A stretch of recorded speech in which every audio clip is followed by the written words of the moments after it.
Entre as 7 cartas às igrejas no Apocalipse, encontramos duas que não contêm nenhuma crítica das igrejas. A carta à igreja em Esmirna, uma congregação pobre que enfrentava perseguição, e a carta à igreja em Filadélfia, uma congregação fraca e limitada, mas que dependia de Deus. Os homens tendem a medir força e qualidade em termos de tamanho, poder e riqueza. Jesus vê as igrejas de forma diferente. Independente do sucesso em termos que o mundo vê e mede, Jesus olha o caráter e o coração de cada discípulo e de cada igreja. Ele sabe muito bem quem pertence a ele. As únicas referências bíblicas a Filadélfia se encontram no Apocalipse. A cidade de Filadélfia gozava de uma localização estratégica de acesso entre os países antigos de Frígia, Lídia e Mísia. Foi fundada pelo rei Pérgamo Átalos cerca de 140 a.C. Ele foi conhecido por sua lealdade ao seu irmão, assim dando origem ao nome da cidade. A região produzia uvas e o povo especialmente honrava Dionísio, o deus grego do vinho. Filadélfia foi destruída por um terremoto em 17 d.C. e reconstruída pelo imperador Tibério. Em alguns momentos da sua história, a cidade recebeu nomes mostrando uma relação especial ao governo romano. Nesta carta, Jesus não empregou as descrições do capítulo 1 para se identificar.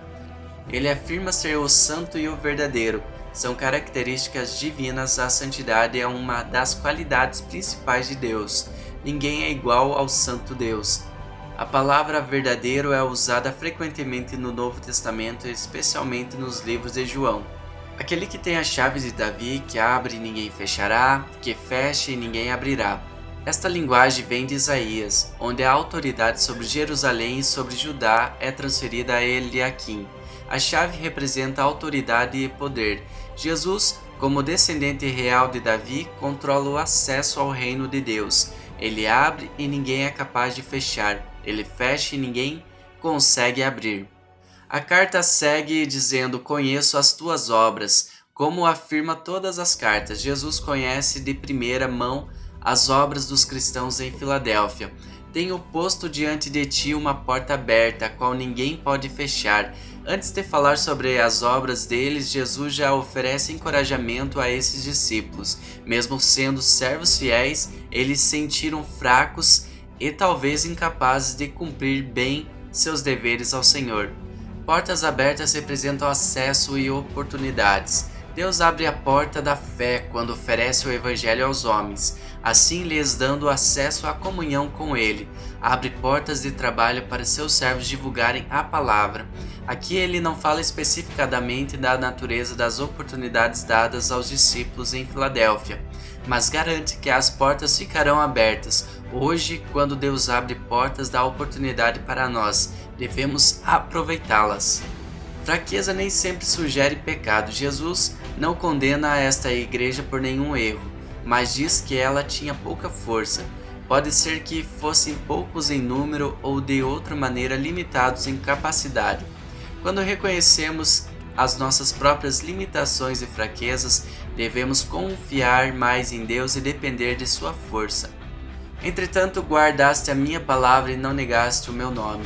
Apesar de suas limitações, a igreja em Filadélfia se mantinha fiel, guardava a palavra de Jesus. Ele veio ao mundo e revelou a sua palavra, que nos julgará no último dia.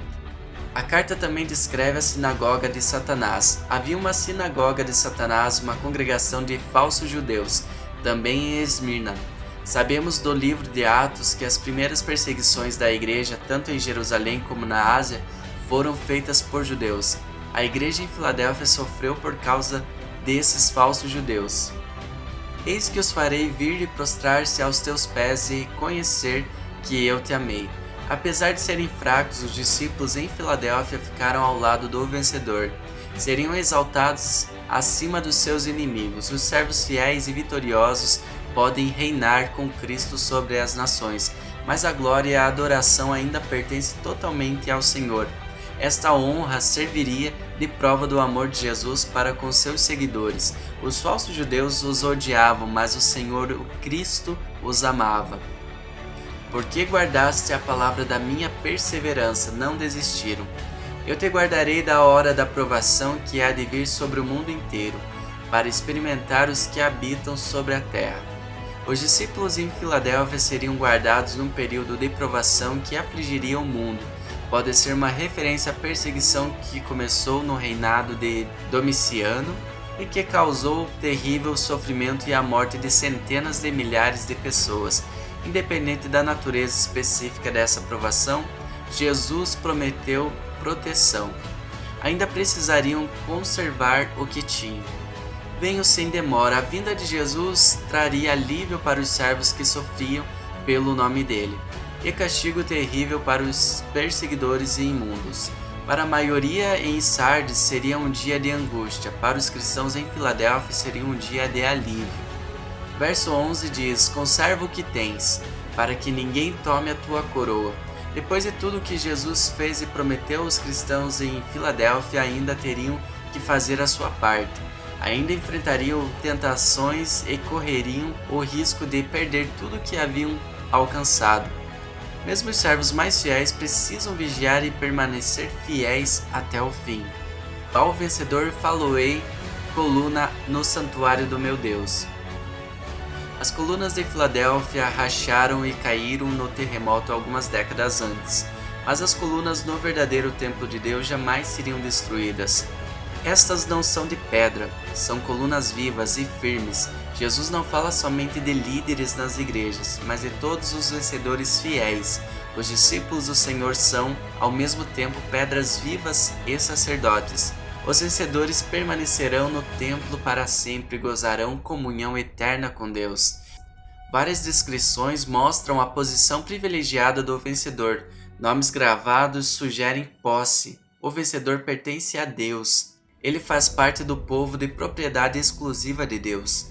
Ele também pertence à cidade de Deus, a Nova Jerusalém. A Nova Jerusalém é a noiva de Cristo. O vencedor faz parte da noiva, da igreja que pertence somente a Jesus. Ele recebe também o nome de Cristo.